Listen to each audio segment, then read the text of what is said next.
Debuting in Medarot 8, it's the unicycle type that specializes in punishing foes that pack the weight. It is BIC01 Einrad, with a kit of triple brake, wheeled legs, and the leg ability of G-Loader, which buffs the success of all equipped parts relative to the amount of metaforce charged in the gauge. Now, Einrad is a model that's been around in Medarot as pretty much since launch day, so anyone playing longer than, say, a week, very likely already has at least one part to him, if not the entire set, especially given the fact that he's available in the friend point gacha, which you earn points for by using friends or randos in missions. But even as that, and he may look relatively cheap or unassuming at first, but that essentially is where your first mistake lies, as he actually packs more under the hood than you'd quite give him credit for. Brake on all three parts is a gravity attribute skill that, while it does have a success bonus tied to metaforce up to a certain threshold, it is very well known for one particular thing even better than that: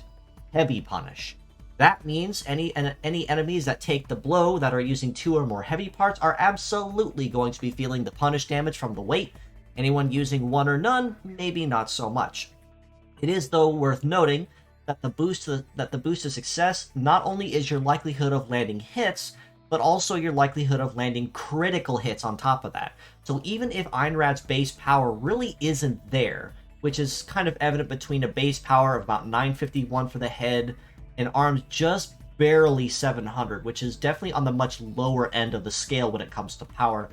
he really doesn't need it, especially if he can meet the conditions for success or with heavy punish.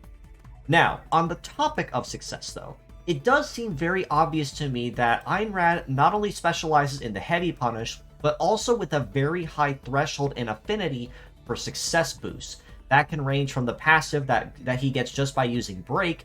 The base success on all of his parts are also very good too, at between 1,000 minimum, closer to 1,100 or higher, which is already very good. But its leg ability already takes that a step further, as the more metaforce he has charged in his gauge, the higher his success goes, which means at a fully charged gauge, it'll probably be a blue moon that he ends up missing or being grazed because his success stat is just through the roof. And that's also assuming anything that doesn't come back as a critical hit when firing. Now, one of the really big weaknesses of Einrad is the fact that when it comes to armor, he's kind of non-existent in this department, unfortunately. Given that his head is just barely packing 2950, arms about 2700 each, and his legs at about 3400, his arms are definitely made of paper, unfortunately, which means he will be very easy to take out quickly. But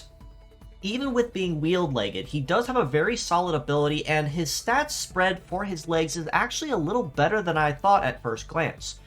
With a mobility of 755, he is on the lower end of the scale when it comes to the base speed of wheel-legged types, which tend to have the highest base mobility possible. But he makes up for it with rather interesting resist stats and evade stats. A melee resist of about 1089 and a shoot resist of 1008 means that he's kind of at that nice little cusp of where you'd want to be to keep an average level of damage reduction. And an evade of 1050 is honestly pretty good too, as this means he will have a relatively decent time dodging or grazing low success attacks. Even if he is unable to support any weight with a heavy limit of 0, the only other real weakness Einrad has is that as a wheel-legged type, he's only good on 2 terrains at best, and that's including Cyber, where everybody's at S rank. But with these aside, he is still a very solid model when it comes to needing to use brake for heavy punish, especially given that brake also comes packing with pierce damage, which makes it even more versatile. That being said, as a pure set score, I do still have to rate Einrad as a very solid 6.5 out of 10. He does have a pretty fair number of weaknesses going against him in terms of viability on the field, such as being wheeled-legged and his very light armor on his arms especially, but also with his head. But if you use him as a pure set, and if all conditions are met and all ideal conditions are met, he can actually hold his own moderately well if all of the enemy side are using heavy parts 2 or more. As mixed parts, I do have to rate him higher at a 7 out of 10, given that even though having brake on all 3 parts may be considerable to the redundancy argument, I wouldn't necessarily consider it enough to really hurt him in that respect. But given that all three of his parts are non-heavy, it does mean that you can fit them pretty much anywhere very easily and with very good flexibility. And if somehow on levels you can use wheeled legged, if you are able to raise his to max, they are honestly a very solid leg to use if you can bring on someone with no heavy parts. The only other real weakness of note is that as a 1-star base model, he will be moderately expensive to raise, but if you have money and resources at your disposal, Einrad's definitely a model that can serve his own and serve very faithfully for anyone needing gravity attribute.